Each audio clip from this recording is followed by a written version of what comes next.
अस्सलाम वालेकुम नाज़रीन, आज का सच के साथ मैं हूं नदीम हुसैन।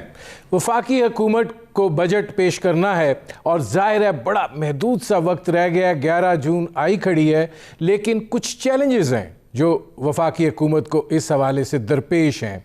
सबसे बड़ा चैलेंज तो ये है कि IMF के साथ मामलात को तय करना है और ज़ाहिर है कि हुकूमत एक तरफ चाहती है कि इस बजट के अंदर वो रिलीफ दे सकें और इसका इजहार जो है वो वफाकी वज़ीर ख़ज़ाना शौकत तरीन साहब कर चुके हैं। लेकिन क्या IMF की कड़ी शराइत में से कोई ऐसी सूरत हाल जन्म लेगी कि शौकत तरीन साहब जो नवीद सुना चुके हैं उसको अमली जामा पहना सकें? ये एक बड़ा चैलेंज होगा वफाकी हुकूमत के लिए। ज़ाहिर है कि आपने महसूलात के हवाले से और वसाइल के हवाले से आपने एक टैक्सेशन का प्रोग्राम जो है वो IMF के साथ एग्री किया हुआ है। आपने बिजली और गैस के मामलात पर कीमतों का तयन जो है उसकी यकीन दहानियाँ भी कराई हुई हैं और जाहिर है कि ये दोनों चीज़ें मिलकर बोझ जो है वो मुल्क के अवाम के ऊपर डालती हैं और इसके नतीजे के अंदर महंगाई भी होती है, तकलीफ़ भी होती है और बेरोज़गारी जो है वो भी बढ़ती है। दूसरी चीज़ ये है कि इस बजट के अंदर अगर हुकूमत को जगह और गुंजाइश मिलती है तो वो जो दावा कर रही है कि वो ग्रोथ जो है उसको वो 4.8% पर टारगेट करने की बात कर रहे हैं, गो कि ये दावा भी किया जा रहा है। आज भी जो मनसूबाबंदी के वज़ीर हैं असद उमर साहब वो फरमा रहे थे कि ग्रोथ जो है वो 5% तक भी जा सकती है, बढ़ सकती है। 3.94% का तज़किरा तो वो कर चुके हैं। तो अगर ये नौइयत ऐसी है तो क्या उनके पास इतनी गुंजाइश निकलती है, वो स्पेस दस्तयाब होती है जिसके अंदर पब्लिक सेक्टर डेवलपमेंट प्रोग्राम जो है उसके पहिए को तेज़ी के साथ चलाया जा सके और फिर उसके नतीजे में जो ग्रोथ है उसको भी हासिल किया जा सके, कुछ बेरोज़गारी जो है उसका भी अजाला हो सके। जहाँ तक महंगाई का ताल्लुक़ है तो इसका बिलावास्ता ताल्लुक़ पॉलिसी साजी से बनता है और ज़ाहिर है कि हुकूमत को इस हवाले से भी इक़दामात उठाने हैं। इस वक्त तक की जो सूरत हाल है वो ये है कि तकरीबन 1 करोड़ के लगभग लोग जो हैं जो पहले से सतह गुर्बत है उससे नीचे जा चुके हैं। बेरोज़गारी जो है उसके अंदर इजाफ़ा हो चुका है और उसके साथ साथ जो महंगाई है उसने ना सिर्फ ये कि लोगों की क़ुव्वत इस्तिताअत को मुतासिर किया है बल्कि जो मिडल और लोअर मिडल क्लास तबका है उनके लिए हालात जो हैं उनको बहुत ज़्यादा ख़राब कर दिया है। अब ये सारे चैलेंजेस हैं, लेकिन एक और चैलेंज ये भी है कि ये बजट इस वक्त एक ऐसे सियासी हालात में पेश किया जा रहा है कि जहाँ पे एक पॉलिटिकल पोलराइजेशन बहुत ज़्यादा हो चुकी है। तो क्या बजट जो है वो हुकूमत आसानी के साथ निकालने में कामयाब हो जाएगी? ये वो सूरत हाल है जिस पर करेंगे बात मेरे आज के मेहमान सेनेटर मोहसिन अजीज़ पाकिस्तान तहरीक इंसाफ के रहनुमा हैं और सेनेटर सलीम मांडवी वाला पाकिस्तान पीपल्स पार्टी के सीनियर रहनुमा है, डिप्टी चेयरमैन सेनेट भी रहे। मोहसिन अजीज़ साहब, चूँकि मैंने जो बात कही है उसके अंदर अभी हाल ही में मुस्लिम लीग नवाज़ ने एक बजट सेमिनार किया था, उसके अंदर मियाँ शहबाज शरीफ साहब ने कुछ बातें की हैं। मैं आपको पहले वो सुनाता हूँ, फिर उसके बाद हम बात को आगे बढ़ाते हैं। जो इन 3 सालों में महंगाई ने आम आदमी की कमर तोड़ दी है, बेरोजगारी में बेपनाह इजाफा हुआ है, सतह गुर्बत से नीचे कितने करोड़ इंसान पाकिस्तानी और चले गए हैं। तारीख में दूसरी मरतबा मनफी में चली गई हमारी GDP।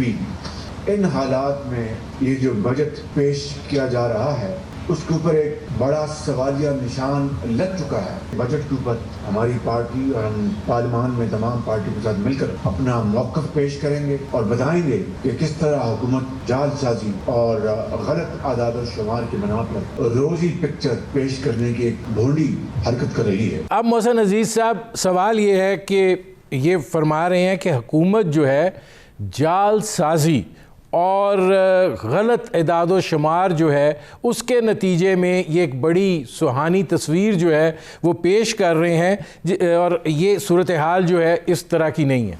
बिस्मिल्लाहिर्रहमानिर्रहीम, बहुत शुक्रिया जी।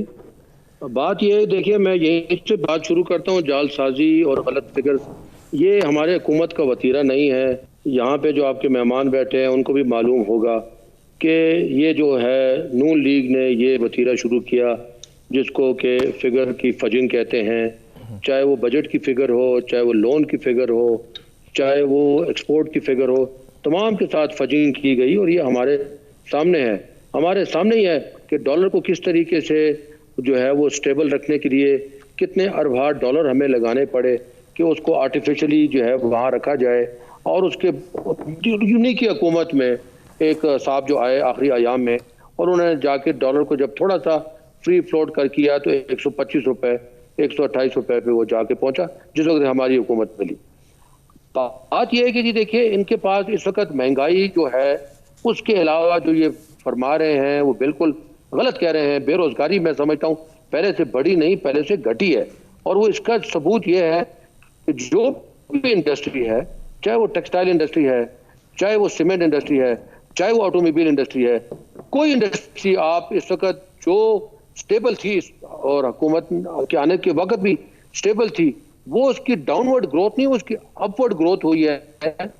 चाहे वो सेल्स है, चाहे वो उसकी प्रॉफिटेबिलिटी है, अपवर्ड ग्रोथ हुई है। जो फैक्ट्री जो है 2 शिफ्ट चलती थी वो 3 शिफ्ट चल रही है, जो फैक्ट्री बंद थी वो चल पड़ी। फैसलाबाद की मिसाल आपके सामने है, सीमेंट की मिसाल आपके सामने है। इसीलिए जो लार्ज स्केल मैन्युफैक्चरिंग है वो 9% से बढ़ गया। इसी वजह से जो है ना आपका फिजिकल डिसिप्लिन ये कंट्रोल में आया। आपकी टैक्स कलेक्शन जो है ये रिकॉर्ड टैक्स कलेक्शन हुई है जो कि 10 महीने में हुई है।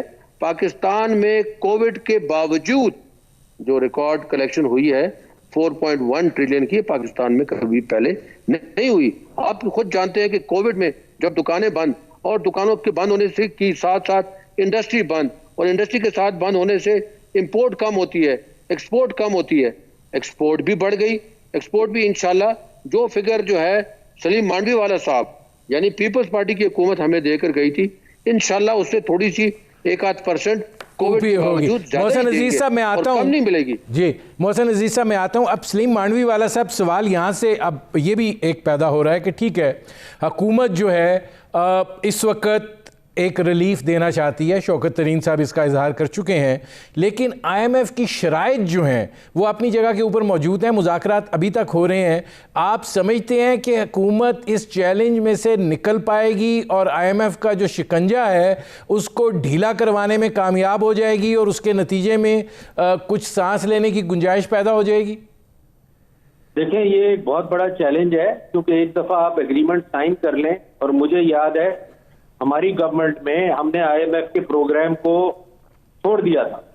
हमने क्योंकि वो उनसे हमारी टर्म्स ड्यूरिंग द प्रोग्राम हमने उनको कहा कि जी हम ये आपकी टर्म्स एक्सेप्ट नहीं कर सकते, और हमने IMF के एग्रीमेंट को टर्मिनेट कर दिया था। तो मैं समझता हूं कि इस गवर्नमेंट को भी ये करना पड़ेगा, नहीं तो मैं आपको बता दूं 360% इन्फ्लेशन हो चुका है 3 साल में, और फर्दर एवरेज 100% इन्फ्लेशन हो रहा है एवरी ईयर। तो मैं ये समझता हूं कि they need to seriously look at the IMF agreement और टू सी, और मैं समझता हूं शौकत तरीन साहब इसको समझते हैं।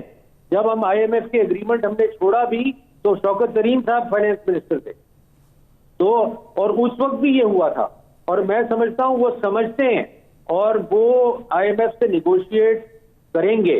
और ये उन्होंने खुद एडमिट किया है कि IMF का एग्रीमेंट गलत साइन हुआ है। और ये मैं आपको बता दूं IMF का एग्रीमेंट इसलिए साइन हुआ कि IMF का फाइनेंस मिनिस्टर बैठा था और IMF का गवर्नर बैठा था। एक तो चला गया और एक अभी तक बैठा है, और ये जब तक दोनों रहेंगे IMF जो है आपकी तबाही करता रहेगा। तो इस टाइप के एग्रीमेंट जो साइन किए गए उसूलन वही गलत थे, और इस एग्रीमेंट ने PTI गवर्नमेंट की तबाही की। बिजली के रेट डबल हो गए, हर चीज की इन्फ्लेशन, हर चीज डबल हो गई। मेरे सामने ये चार्ट पड़ा हुआ है, मैं देख रहा हूं। आई डोंट नो, मोहसिन साहब को तो डिफेंड करना पड़ता है, but facts are facts. Mohsin साहब कैसे डिफेंड नहीं करेंगे कि इन्फ्लेशन हुई है? वो कैसे इन चीजों को डिफेंड करेंगे कि जी मुल्क में इन्फ्लेशन नहीं हुई है, बेरोजगारी नहीं हुई है? अब वो कोविड के अंदर आप छुपना चाहें, मैं तो कोविड से पहले की बात कर रहा हूँ। क्या बात कर रहा हूँ, ठीक है। मैं मांडवी वाला साहब आता हूँ, क्योंकि ये सवाल जो है इसके ऊपर बिलावल भुट्टो साहब ने भी कुछ कहा है। मैं वो पहले वो मोहसिन साहब को सुना दूँ, फिर आपके सवाल से इंटरेक्ट करके, क्योंकि ये एक चैलेंजिंग एस्पेक्ट है सारी सिचुएशन का। ज़रा सुनाइए जी बिलावल भुट्टो साहब क्या कह रहे हैं। हुकूमत और सिलेक्टेड वजीर आजम को एहसास ही नहीं है कि आप किस दुख और परेशानी से आप गुजर रहे, किस मुश्किलात का सामना आप कर रहे हो। वो कहता है कि मुश्किल वक्त खत्म, महंगाई में दिन ब दिन इजाफा हो रहा है, गुर्बत और बेरोजगारी तारीख के इंतहा पे पहुंच चुका है, और हमारा वजीर आजम कहता है कि पाकिस्तान का मईशत तरक्की कर रहा है, खुशहाली का दौर बीत रहा है। हम इंतजार कर रहे हैं वजीर आजम साहब का बजट का, वो बजट जो पाकिस्तान का इतना खुशहाली मुआशी तरक्की का बजट होगा। तो हम उम्मीद कर रहे हैं हम एक लात मार के वो IMF के प्रोग्राम से निकल जाएंगे। जरूरत ही क्या है IMF का, आप उनसे और तमाम अरब ममालिक से भी क्यों मांग रहे हो? तो खुद कह रहे हो कि GDP के तो आपने सारे रिकॉर्ड्स तोड़ दिए। अच्छा, अब मोहसिन अजीज साहब ये फरमाइएगा कि IMF का जो मसला है, आप समझते हैं कि या तो आप इसमें से गुंजाइश निकालने में कामयाब हो जाएंगे, IMF आपकी बात सुनेगा, आपको कोई सहूलत जो है वो फराहम करेगा। अभी तक तो उन्होंने बड़ा सख्त रवैया इख्तियार किए रखा है, अभी भी मुज़ाकरात जो हैं वो जारी हैं। आपको लगता है कि ये प्रोग्राम चलेगा और इसी में से आप स्पेस निकाल पाएंगे? देखिए, सबसे पहले तो हमको ये समझना चाहिए कि IMF के साथ जब आप एग्रीमेंट करते हैं, IMF चाहता क्या है? IMF कहता है कि डेफिसिट आपका कम हो, IMF चाहता है आपका फिस्कल डिसिप्लिन ठीक हो, IMF चाहता है कि आपकी टैक्स कलेक्शन बेहतर हो, IMF चाहता है कि आपकी गैर ज़रूरी अखराजात ना हो, वगैरह वगैरह, ताकि उनका जो लोन है वो सिक्योर्ड रहे, उनका लोन की रिपेमेंट होती रहे। अब एक तरफ तो आप देखें तो इस तरफ मैं इसलिए कह रहा हूँ कि जब आपके GDP की ग्रोथ आ जाती है, फिर इंस्पाइट ऑफ कोविड, और आपका फिस्कल डिसिप्लिन पहले से बेहतर हो जाता है, आपका जो है तो करंट अकाउंट डेफिसिट पहले से बेहतर हो जाता है, आपकी एक्सपोर्ट्स पहले से बेहतर हो जाती हैं, आपकी इंपोर्ट्स जो है वो कर्टेल हो जाती हैं, और आपकी इंडस्ट्री चलने लगती है, और आपका जो है जो बाकी आपके मामलात हैं वो बेहतर हो जाते हैं। तो एक तरफ तो IMF जो है को अपना जो है जो एग्रीमेंट ज़रूर होता है, लेकिन उसको प्रेशर करने की ज़रूरत कम पेश आती है, क्योंकि उनको लगता है कि जी उनकी रिपेमेंट में उनको शायद हुकूमत को तकलीफ ना हो। लेकिन दूसरी तरफ ये ज़रूर है कि अगर उनको किसी चीज़ से मतलब नहीं होता कि गरीब का क्या होगा, इन्फ्लेशन का क्या होगा, वो एक बैंकर है, वो बड़ा स्ट्रिक्ट बैंकर है, वो बड़ा हार्श बैंकर है, उसको अपने पैसे से मतलब होता है। तो वो उसका ये मतलब नहीं होता कि कौन सी हुकूमत रहे और कौन सी हुकूमत नहीं रहेगी, इन्फ्लेशन क्या होगा, गुर्बत क्या होगा, वगैरह वगैरह। तो ये यहाँ पे ये ज़रूर है, जब हम ये चीज़ें अचीव कर लेते हैं तो खुदा करे कि वो दिन आए कि हम जो है उनके साथ रीनेगोशिएट कर सकें या एग्रीमेंट को हम टर्मिनेट कर सकें, और ज़रूरत पड़े तो उनके जो हार्श चीज़ें हैं उनके, जिस तरह से अभी उन्होंने ये बात की थी कि जी बिजली के रेट बढ़ने चाहिए, बिकॉज इसमें जो है वो जो करंट अकाउंट वो जो है जो सरप्लस है अपना, क्या कहते हैं उसको, जो हुकूमत ने पैसे देने हैं लोगों के, सर्कुलर डेट, कमी उसमें आ रही है, गर्दिशी कर्जा डेट जो है वो बढ़ रहा है, जो गर्दिशी कर्जा है वो बढ़ रहा है। तो वो एक तरफ थी, लेकिन यहाँ पे आके प्राइम मिनिस्टर साहब ने भी और जो नए फाइनेंस मिनिस्टर हैं उन्होंने भी आके बड़े कैटेगोरिकली कहा कि जो है हम इसको बिजली का रेट और नहीं बढ़ाएंगे। इसी तरीके से आप देखें जो हमारे पेट्रोलियम की मसनूआत हैं उसके ऊपर भी जो लेवीज है उसको कम किया जा रहा है। आप देखेंगे कि इंशाल्लाह ये बजट जो है ये थोड़ा सा रिलीफ का बजट होगा। मैं मोहसिन साहब आता हूं, क्योंकि इसमें दो चीज़ें आपने उठा दी हैं। अब इसमें सलीम मांडवी वाला साहब, बात ये है कि IMF जुड़ा हुआ है कि बिजली की कीमत बढ़ाएं, गैस की कीमत बढ़ाएं। सर्कुलर डेट जो है, गर्दिशी कर्जा जिसे हम कहते हैं, वो कहते हैं कि जी या 1000 अरब रुपया अपनी जेब से दे दो, या फिर ये है कि ये जो पैसे पूरे होने हैं ये फिर बिजली की कीमत बढ़ाने से पूरे होने हैं। दूसरी तरफ सेनेटर मोहसिन अजीज साहब कह रहे हैं कि पेट्रोलियम लेवीज जो है वो उसको कम करना है, IMF के साथ आपने बढ़ाने की बात की हुई है। तो ये जो सूरत हाल है, इसमें आप समझते हैं कि ना बिजली की कीमतें बढ़ेंगी, ना पेट्रोलियम लेवीज जो हैं वो कम हो जाएंगी, कोई और स्ट्रक्चरल अरेंजमेंट होगा, क्या होगा? देखिए जी, मैं समझता हूँ बड़ा डिफिकल्ट बजट है। रिलीफ देने की गवर्नमेंट कोई पोजीशन में नहीं है। शौकत तरीन साहब ने कहा है फर्दर टैक्सेस नहीं लगेंगे, क्योंकि ऑलरेडी 140 बिलियन के ये नए टैक्सेस ऑर्डिनेंसेस के थ्रू लगा चुके हैं। तो अब बजट में और कितने तो मिनी बजट आ चुके हैं। ये मोहसिन अजीज साहब को भी पता है कि हर चीज ये गवर्नमेंट ऑर्डिनेंसेस के थ्रू करती है, ना ये कोई बिल लाती है, ना कोई लेजिस्लेशन करती है। तो मैं ये समझता हूँ कि बजट में रिलीफ देने की कोई गुंजाइश नहीं है। सिर्फ अगर नए टैक्सेस ना लगे तो ये बहुत बड़ी अचीवमेंट होगी। रिलीफ तो सवाल ही पैदा नहीं होता कि किसी सेक्टर को कोई रिलीफ मिलेगी। और जहां तक पेट्रोलियम लेवी का ताल्लुक है, आज आप बिजनेस रिकॉर्डर मेरे सामने पड़ा हुआ है, उसके अंदर पेट्रोलियम सेंसिटिविटी गेटिंग टफर, बाकायदा उन्होंने ग्राफ दिया हुआ है कि कितनी पेट्रोलियम लेवी गवर्नमेंट लगाती जा रही है और कितना पेट्रोल महंगा होता जा रहा है लेवी की वजह से। तो अगर ये लेवी भी ये खत्म कर दें तो इनके पास तो और कोई तरीका ही नहीं है जनरेट करने का रेवेन्यू डायरेक्टली। तो ये मैं समझता हूँ बड़े चैलेंजेस हैं। और मेरे हिसाब से ये 2 ट्रिलियन तक डेफिसिट चला जाएगा इस साल गवर्नमेंट का। तो ये स्पेस ही नहीं है गवर्नमेंट के पास। 2 ट्रिलियन 1.5 ट्रिलियन और बोरो करेंगे इस साल, तो मतलब तबाही है। सिर्फ एक ही तरीका है मैं समझता हूँ चीजें हालात ठीक करने का, जो मोहसिन साहब भी समझेंगे, is to bring investment to Pakistan. और उसके लिए आपको ड्रास्टिक मेजर्स करने पड़ेंगे, इनकी कैबिनेट को मेहनत करनी पड़ेगी, इनके मिनिस्टरों को मेहनत करनी पड़ेगी, प्राइम मिनिस्टर को खुद मेहनत करनी पड़ेगी। जब तक इन्वेस्टमेंट नहीं आएगी, इंडस्ट्रियलाइजेशन नहीं होगी, ये जितनी बातें गवर्नमेंट कर रही है ये कभी भी पूरी नहीं होंगी। ठीक है। अच्छा, अब इसमें मोहसिन अजीज साहब ये फरमाइएगा कि रिलीफ जो है वो बुनियादी तौर पर कहाँ से आता है? रिलीफ आता है कि जो आपकी इनपुट कॉस्ट है वो कम हो, जैसे बिजली की कीमत है वो कम हो, गैस की कीमत जो है वो कम हो, पेट्रोलियम प्राइसेस जो हैं वो कम हो, ताकि ट्रांसपोर्टेशन सस्ती हो। ट्रांसपोर्टेशन सस्ती होगी तो रोज़मर्रा अशिया की इस्तेमाल की चीज़ें जो हैं उनकी मंडियों तक जो पहुंच है वो सस्ती होगी, उससे कीमतों पर असर पड़ेगा और उसके नतीजे में इन्फ्लेशन जो है वो काबू में आएगी। गो कि हमने जो गवर्नर स्टेट बैंक बिठाया हुआ है वो इससे इत्तफाक नहीं करते हैं, वो शायद उसी दुनिया में रहते हैं जिस दुनिया से आए हैं।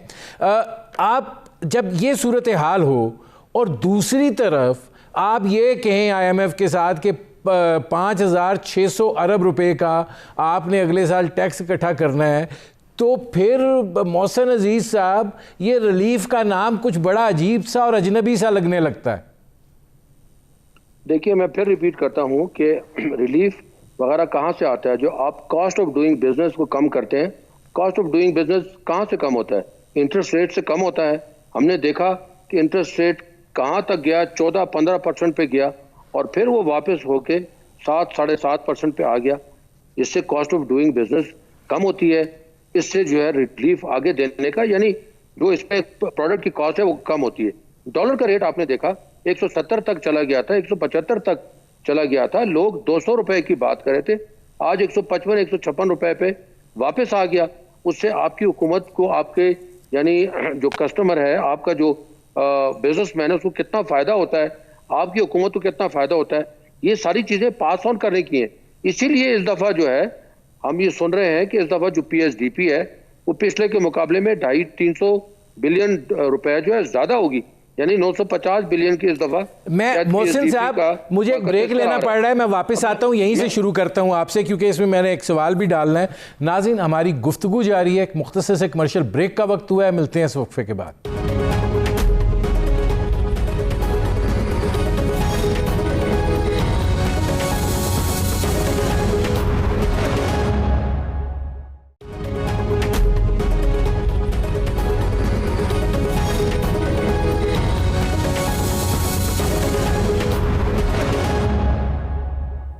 Welcome back. अच्छा मोहसिन साहब, जब आप ब्रेक पर जाने से पहले बात कर रहे थे, देखिए, जो हालात हैं उसके अंदर जाहिर है जिन इक़दामात आप रिलीफ जिसकी बात कर रहे हैं, कॉस्ट, इस बात से आपने इत्तफाक किया है कि कॉस्ट ऑफ डूइंग बिजनेस जो है उसको कम करना है, लेकिन कैसे कम करना है? यहाँ तो आपने IMF के साथ मुआहदा किया हुआ है जितनी भी इनपुट कॉस्ट है उसकी कीमत बढ़ाने का। या तो आप ये फरमाएं कि आपको स्पेस मिल जाएगी, आप पब्लिक सेक्टर डेवलपमेंट प्रोग्राम पे तो एतमाद और यकीन ही ख़त्म हो चुका हुआ है, वो आप जितना मर्जी कागज़ पे लिखते हैं, आखिर में सबसे ज़्यादा कट और छुरी उधर ही फिरती है चीज़ों को बैलेंस करने के लिए।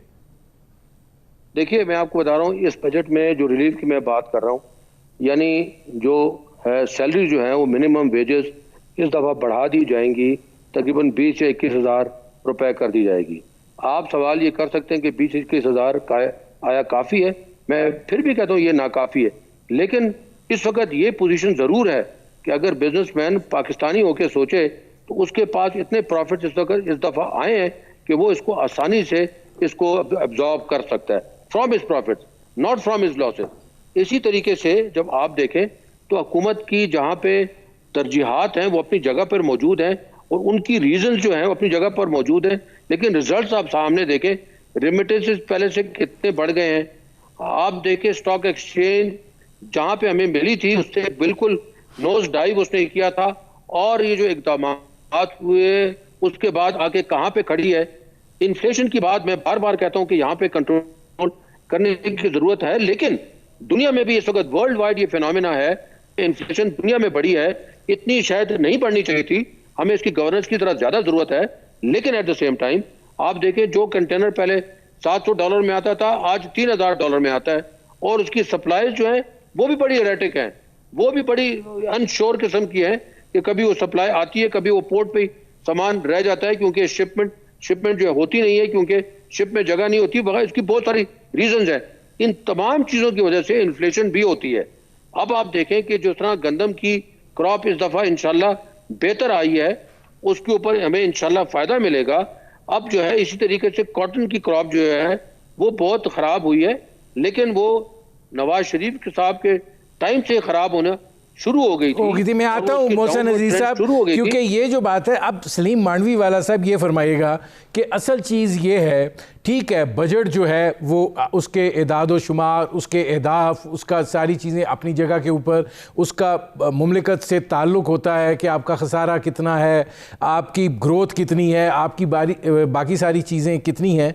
लेकिन जब आप सड़क पर निकलते हैं तो जो आम आदमी होता है बेसिकली वो ये देख रहा होता है कि उसकी जेब में पैसे कितने हैं और वो हालात का मुकाबला अपनी इस्तात के मुताबिक किस हद तक कर सकता है।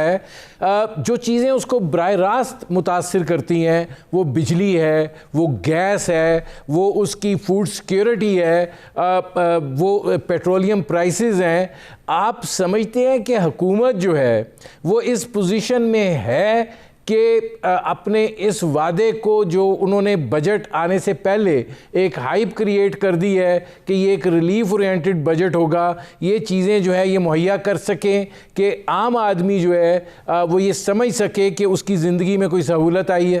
जी सर, मोहसिन साहब यहाँ बैठे हैं, मोहसिन साहब को ये सिर्फ मेरा सवाल है कि आपके पास अगर पैसे नहीं है तो आप अपने एम्प्लॉइज को रिलीफ कहाँ से दें? एक ही तरीका है, आप बोरो करेंगे और अपने लोगों को रिलीफ देंगे। आपका पैसे ही नहीं है भाई, आपके पास गुंजाइश ही नहीं है किसी को रिलीफ देने की, कहां से देंगे आप? 60% आपका बजट जा रहा है डेट सर्विसिंग में, 20% आपका जा रहा है आर्मी को चलाने के लिए, तो बाकी जो रह गया 20% या 10% उसमें आप गवर्नमेंट भी चलाएंगे, डेवलपमेंट भी करेंगे, लोगों को रिलीफ भी देंगे, कहां से देंगे? मुझे मोहसिन साहब को कहें, आप मुझे जवाब दें, इनके पास पैसे नहीं है, ये अपने एम्प्लॉइज को कहां से रिलीफ देंगे? अब मैं जवाब देता हूं, 1 मिनट नहीं, 1 सेकंड में आता हूं। मांडवी वाला साहब ये फरमाइएगा कि अब अगर वसाइल जो हैं नहीं है तो फिर हम ये जो सोच रहे हैं कि हमने, आप कह रहे हैं कि ज़ाहिर है वसाइल जो हैं वो मईशत का पहिया चलता है तो उससे जन्म लेते हैं।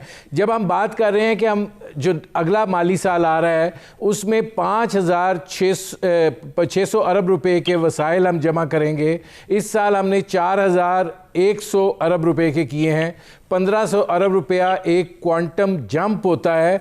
आपको मईशत के अंदर वो सांस दिखाई देता है कि ये हो पाएगा और पहिया चल पड़ा है, उसका नतीजा निकलेगा? ये बिल्कुल नहीं हो पाएगा। मैं आपको अभी से बता देता हूं, और मोहसिन साहब मेरे साथ फाइनेंस कमेटी के मेंबर हैं। ये एफबीआर के रेवेन्यू को मॉनिटर करें, हर 3 महीने मुझे बताएं कि ये रिकवरी कैसे होगी। 200 400 बिलियन का शॉर्टफॉल आता है, 600 बिलियन का शॉर्टफॉल आता है। ये झूठी फिगर्स हैं, ये झूठी फिगर्स जबरदस्ती। और पीएमएलएन में डार साहब से ही मेरा ये झगड़ा हुआ था कि एफबीआर को कहते हैं तुम लिख के दो कि तुम इतना रेवेन्यू दोगे, वो कहते हैं जी हो ही नहीं सकता, ये आप जबरदस्ती हमसे क्यों लिखवाते हैं। तो ये सब आईएमएफ के लिए कहानी है, ये सब झूठ है, और ये जबरदस्ती बनाए जाते हैं figure to satisfy the budget, ताकि हमारा फिस्कल डेफिसिट नहीं आए। आप ये बजट जो आएगा, आप ईयरली एवरी 3 मंथ आप कैलकुलेट करके देख ले, डेफिसिट बढ़ता जाएगा, ये रेवेन्यू आएगा नहीं, और इसके करीब भी रेवेन्यू नहीं आएगा। और ये जो 4 ट्रिलियन भी आ गया ना, मैं मोहसिन साहब को कहता हूं $100 पे मुझे रेवेन्यू कैलकुलेट करते हैं, 100 रुपए के डॉलर पे। ये तो 150 का 160 का डॉलर हो गया, तो आपका रेवेन्यू बढ़ गया। आप नंबर वाइज देखें, क्वांटिटी वाइज देखें, कोई रेवेन्यू नहीं बढ़ा। और ये इस दफा आपको फर्दर पता चलेगा कि आप ये एक्स्ट्रा जो कह रहे हैं हम 1.5 ट्रिलियन रेवेन्यू लेके आएंगे, ये कभी नहीं आएगा।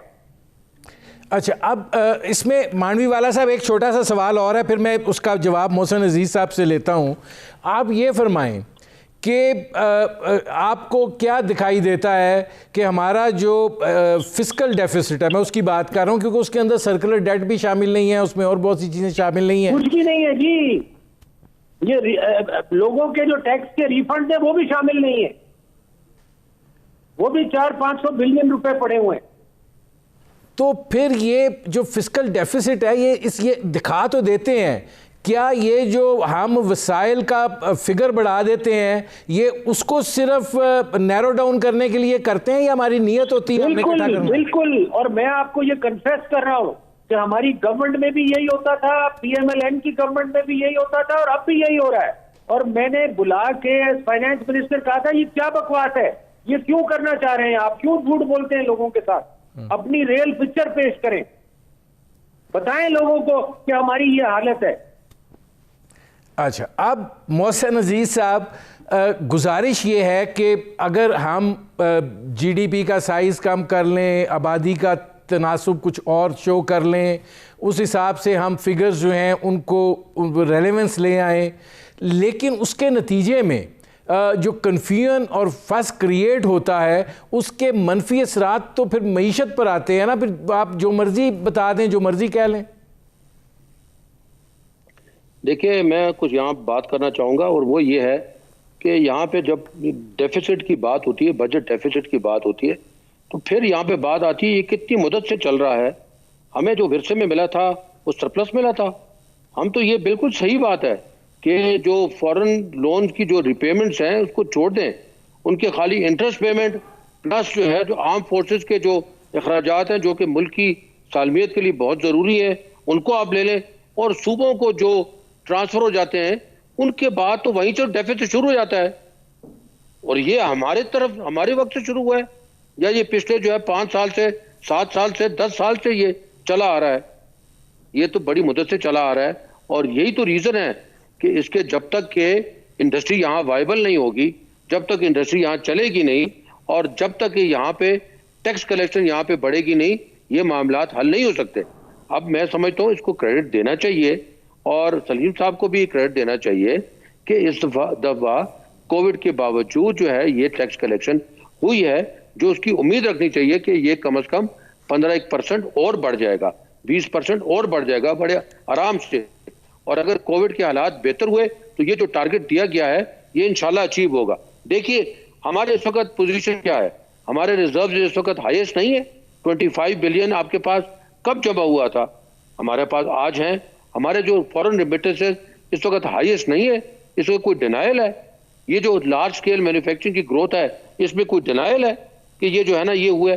रिफंड्स की यहाँ बात हुई है, ये हमें मालूम नहीं है कि पिछली हुकूमतों में जो एक्सपोर्टर्स हैं उनको बुला के फंक्शंस किए गए और उनको बुलाने के बाद लिफाफे उनके हाथ में पकड़ाए गए। और लिफाफे कौन पकड़ा रहा था? नहीं, मोहसिन अजीज साहब, मोहसिन अजीज साहब, सवाल ये है, एक मिनट, मोहसिन अजीज साहब, सवाल ये है सर, मेरी बात यहाँ खत्म होने दे। नहीं, मेरी बात आप खत्म होने दे यहाँ पे कि वो लिफाफे अंदर से खाली होते थे, अंदर उनके चेक नहीं होता था।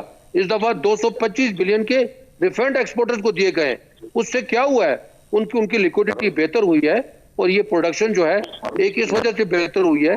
दूसरी टर्फ प्रोग्राम दिया गया था, उसकी वजह से इन्वेस्टमेंट्स आई हैं। तीसरा जो है ये एमनेस्टी दी गई है, जो कि कंस्ट्रक्शन की एमनेस्टी है, उसकी वजह से जो है यहाँ पे एक बूम क्रिएट हुआ है। और नेक्स्ट ईयर जो है आप देखेंगे कि ये काफी सारी चीजें बेहतरी की तरफ चल पड़ी हैं। वी हैव टेकन ऑफ और इंशाल्लाह आप देखेंगे कि ये अच्छी सेलिंग होगी। अच्छा, अब मैं मोहसिन साहब आता हूँ, मैंने उधर सवाल पूछना था, लेकिन चलें पहले मैं मांडवी वाला साहब से बात कर लूँ। सलीम साहब, मोहसिन अजीज साहब कह रहे हैं कि टेक ऑफ हो गया है। Take off to Mars? ये जी, टेक ऑफ टू मार्स हो गया है या टेक ऑफ टू कहाँ हो गया है? उन्होंने कहा मीशत टेक ऑफ कर गई है और अगले साल आप देखेंगे। मैं समझा वो कह रहे हैं मार्स पे जा रहे हैं हम। नहीं, मीशत वो कह रहे हैं टेक ऑफ हो गई है। अच्छा, चले ठीक है। नहीं, मोहसिन साहब कहते हैं तो मैं मान लेता हूँ। अच्छा, यानी आप साहब की बात मैं मान लेता हूँ। हाँ, तो मैं उनसे जानना चाहता हूँ टेक ऑफ के लिए कहाँ के लिए टेक ऑफ कर गई? वो ये कह रहे हैं कि have the fuel to take off. हाँ, नहीं, अब इसमें मांडवी वाला साहब सवाल ये है कि वो ये कह रहे हैं कि जनाब आप ये देखें, टेक्सटाइल इंडस्ट्री चल पड़ी है, हमारे रिजर्व्स जो हैं 25 बिलियन डॉलर हो गए हैं, गो के अभी हमारी पेमेंट्स भी हैं 10-12 बिलियन डॉलर की, वो एक अलग बात है। तरसीलात ज़र में इजाफा हो गया है, टेक्सटाइल में सरमायाकारी हुई है, जो कंस्ट्रक्शन इंडस्ट्री है उसमें बूम आ रहा है। तो ये निशानियां हैं कि मईशत अब ठीक होने जा रही है। देखें, मैं इस खुशफहमी में नहीं रहना चाहता कि मईशत टेक ऑफ कर गई। देखें, we have to be realistic. मईशत टेक ऑफ तब करेगी जब आप चीजें प्रोवाइड करेंगे at the proper rate, at the international rate. लोगों को आप गैस देंगे, लोगों को आप बिजली देंगे और आप सारी वो चीजें करेंगे जिससे मईशत टेक ऑफ करेगी। मुझे इस वक्त कोई चीज नजर नहीं आ रही सिवाय रियल एस्टेट के, और वो भी आपने एक ऑर्डिनेंस के थ्रू एक रिलीफ दी है लोगों को कि हम आपसे पूछेंगे नहीं कि आप पैसे कहां से ला रहे हैं और आप इन्वेस्टमेंट कैसे कर रहे हैं, और उसके अंदर एक्टिविटी हो रही है। उसके अलावा मुझे कहीं कोई चीज ऐसी नजर नहीं आ रही जिसमें मुझे नजर आ रहा है कि मईशत टेक ऑफ कर गई है। अब जहां तक आप बात करते हैं, हाँ जी, कोविड खत्म हो गया है, कोविड कम हो गया है, और अब जो इफेक्ट आया था कोविड का उससे सिचुएशन बेहतर हो गई है, जरूर हुई होगी। मगर अगर आप ये समझ रहे हैं कि मईशत टेक ऑफ कर गई है, मैं नहीं समझता। मईशत कहां टेक ऑफ कर गई है? बांग्लादेश में कर गई है। मईशत कहां टेक ऑफ कर गई है? वियतनाम में कर गई है। जरा आप बैठे ना, उसके साथ जरा एक दिन प्रोग्राम रखें और बांग्लादेश के फिगर और वियतनाम के फिगर कंपेयर करें पाकिस्तान से, और आपको शर्म आती है। मुझे तो शर्म आती है आज जब बांग्लादेश से मुझे मैसेजेस आते हैं लोगों के, और वो कहते हैं जी हम खुश हैं कि हम पाकिस्तान से अलग हो गए, हम बेहतर कंडीशन में आज क्योंकि हम पाकिस्तान से अलग हो गए। मुझे शर्म आती है। और मैं आपको बताऊं, अगेन इन दी एंड, अगर जब तक हम अपनी मईशत को सीरियसली नहीं लेंगे और हम वो रिक्वायर्ड चीजें नहीं करेंगे जो इन्वेस्टमेंट के लिए जरूरी है, जो इंडस्ट्रियलाइजेशन के लिए जरूरी है, ये सब कॉस्मेटिक चीजें करना, नंबर फजिंग करना और प्रोजेक्शन करना, इनसे मईशत टर्न अराउंड नहीं होगी। और मैं समझता हूं कि मोहसिन साहब मेरे से बेहतर समझते हैं इन बातों को। ठीक है, उनको डिफेंड करना है। मैं आता हूं मांडवी वाला साहब, उनको डिफेंड करना है मोहसिन साहब को। मैं आई डोंट ब्लेम हिम, मगर द फैक्ट इज कि he knows the ground realities and he has a very good idea. What is the ground reality. अच्छा, अब मोहसिन अजीज साहब ये फरमाइएगा कि मांडवी वाला साहब साथ साथ आपको कहते जाते हैं कि इनको डिफेंड करना है, हालात और वाक़यात का इनको बड़ा पक्का पता है। बात ये है मोहसिन अजीज साहब कि 2-3 फैक्टर होते हैं। एक ये कि आपके मुल्क में सरमायाकारी कितनी आ रही है। अगर आप टेक्सटाइल इंडस्ट्री को देखें तो मुझे तो बाज़ पंजाबी का मुहावरा वो याद आता है कि कुब्बे को लतकारी आ गई है, कि हमें कोविड रास आ गया कि भारत और बांग्लादेश के ऑर्डर बंद हुए, हमारी तरफ आ गए। अब ये एक जो परमानेंट सूरत हाल है कि आपने अपनी बरामदात को फ़रोग़ देना है, 25 अरब डॉलर से आपका कुछ नहीं बनना, जो हालात और वाक़यात हमारे हैं। स्मॉल एंड मीडियम एंटरप्राइज़ उस फातिहा पड़ी जा चुकी हुई है, सरमायाकारी आधी से भी कम हो गई है। मोहसिन अजीज़ साहब, जब तक ये सारे फैक्टर्स नहीं चलेंगे, आप कैसे कहेंगे कि हमारी मईशत जो है वो इस्तेहकाम पजीर है? देखिए, बांग्लादेश की, वियतनाम की बात करते हैं, बिल्कुल सही करते हैं, लेकिन बांग्लादेश और वियतनाम की इकॉनमी जो है आज से 20 साल पहले टेक ऑफ कर गई थी। वो ज़माने कोई और थे, वो ज़माने पीपल्स पार्टी के थे, दूसरी हुकूमतों के थे। टेक ऑफ तो वो तब कर गए थे, आज तो वो स्मूथ सेलिंग कर रहे हैं, आज तो बड़े आराम से वो चल रहे हैं। लेकिन हमें वो देखना है कि हमने जो ये 20-25 साल अपने ज़ाया किए, जिस वक्त के ये तमाम जो ये रीजन है, इस रीजन ने वियतनाम देख लें, बांग्लादेश देख लें, इंडिया देख लें, और इसके साथ जो ममालिक हैं वो आप देख लें, इवन थाईलैंड देख लें, इन तमाम ने उस ज़माने में टेक ऑफ किया था। और वो जो टेक ऑफ किया था उस वक्त हम सो रहे थे, हम अपना बिल्कुल इंचों के हिसाब से चल रहे थे। अब आप देखें, एक्सपोर्ट बढ़ाना बिल्कुल बहुत ज़रूरी है, लेकिन आप ये भी समझते हैं कि ये स्विच ऑन स्विच ऑफ नहीं होता। ये इंडस्ट्री जो बंद पड़ी थी बिकॉज ऑफ इम्प्रॉपर डॉलर के जो रेट था, because of cost of doing business थी, बिकॉज ऑफ लिक्विडिटी के क्रंच आ गए थे, यानी इनको लोगों के पास लिक्विडिटी नहीं थी, रिफंड्स नहीं मिल रहे थे, ये इंडस्ट्री बंद हो गई थी। ये स्विच ऑन एकदम नहीं हो सकता कि 2018 के हम जो है अगस्त में आए और स्विच ऑन कर दें तो ये एक्सपोर्ट बढ़ जाएगी। It takes time.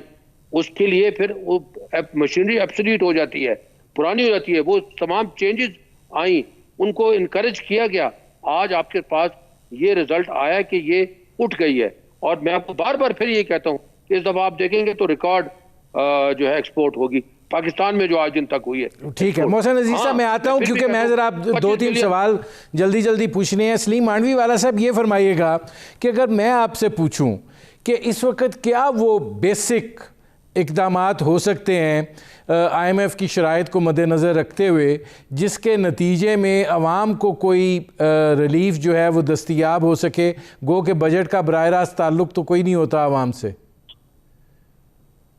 देखिए, मैं ये समझता हूँ कि कोई सोशल प्रोग्राम्स करे, जैसे हमने BISP शुरू किया था औरतों को। वो कहते हैं सास प्रोग्राम हमारा BISP से बहुत बड़ा प्रोग्राम है। जी बाब, वो तो ये जो मर्जी आए कहते रहें। मैं समझता हूँ कि उस प्रोग्राम ने PMLN के टाइम में भी ग्रो किया। PMLN ने कोशिश की कि उसको प्राइम मिनिस्टर का प्रोग्राम बनाया जाए, नाम चेंज करने की कोशिश की, हमने ऑब्जेक्ट किया। आज ये उसको एहसास प्रोग्राम बना देते हैं और कहते हैं कि ये हमारा प्रोग्राम है। ये प्रोग्राम हमने शुरू किया और we are proud of this programme. देखें, नाम चेंज करने से कोई फर्क नहीं पड़ता, सबको पता है ये प्रोग्राम किसने शुरू किया, सबको पता है कि ये इस किस्म के प्रोग्राम्स की हमें जरूरत है। और मैं समझता हूँ कि शौकत तरीन साहब, क्योंकि इस प्रोग्राम में मैं भी था जब ये हमने कंसीव किया और हमने जब इसको लॉन्च किया, मैं समझता हूँ कि शायद वो और को इस किस्म के प्रोग्राम्स लेके आए और वो that is the only way to reach people. ठीक है, मैं मांडवी वाला साहब, मेरे पास आखिरी मिनट रह गया। मोहसिन अजीज साहब, आप क्या समझते हैं कि जो बजट का स्ट्रक्चर होगा वो कोई मईशत के पहिए को रवानी में बदल पाएगा या वसाइल की कमी आड़े आएगी, IMF की शराइत आड़े आएंगी? रोजगार के लिए ये कोशिश की जा रही है और इंशाल्लाह आएगी कि इंडस्ट्रियलाइजेशन होनी है, इंडस्ट्रियलाइजेशन से बेरोजगारी दूर होनी है, बेरोजगारी से जो है ये तमाम मईशत जो है ये चलेगी। और फर्स्ट जो है वो तरीक़ाकार यही है कि किसी तरीके से इंडस्ट्रियलाइजेशन बढ़े, जो कि वो मैं फिर दोबारा कहता हूँ कि बढ़ रही है और बढ़ने की तरफ गामजन है। और उसको आगे बढ़ाया जाएगा, ताकि ये एक चीज ऐसी है जिसकी वजह से हम आगे बढ़ सकते हैं। जो एग्रीकल्चर। मोहसिन अजीज साहब, मेरे प्रोग्राम का वक्त खत्म हो रहा है। बहुत शुक्रिया सेनेटर मोहसिन अजीज साहब, बहुत शुक्रिया सेनेटर सलीम मांडवी वाला साहब। नाजरीन, आपने हमारे पैनल के शुरका की गुफ्तगू सुनी। अब तक के लिए इतना ही, इजाज़त दीजिए, अल्लाह हाफ़िज़।